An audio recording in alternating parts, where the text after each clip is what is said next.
I mean, I think his importance can't be overstated. He's a sort of gigantic figure of British theatre and probably extending out into the world too, in the sense that I think a lot of what happened in Britain, in British theatre, rippled out into the world. He was probably, one of the two or three greatest influences of the 20th century, and he brought theatre and in particular the performance of Shakespeare out of a sort of, late Edwardian closet, really, and into the modern age.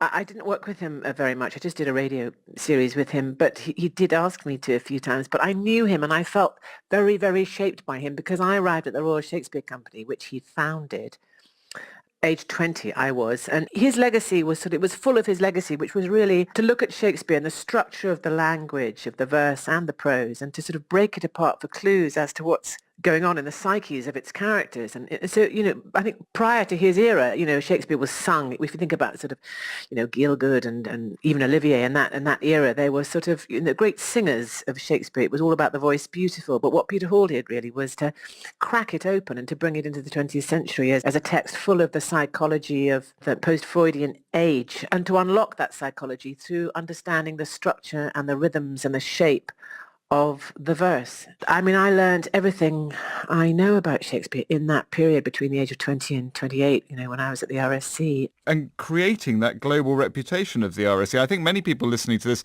will be surprised that it didn't exist for sort of a couple of hundred years before, that he was the founder and a very young founder, because now it does have that worldwide reputation as a sort of gold standard, doesn't it, for Shakespeare? It really does. It gained that reputation in its time, massively so. And I think, Shakespeare was probably very much the province of an elite in a way. And he was a working class boy. He came from, I think his dad worked on the railways in Suffolk, and he got a scholarship to Cambridge. And he, I think, brought Shakespeare out of that sort of privileged elitist sort of cupboard and made it accessible and available to everybody. And then by starting and founding a company in a huge theatre in Stratford that was just there to examine the plays and to celebrate them, he democratized Shakespeare in a way, you could say. He made Shakespeare available for everybody.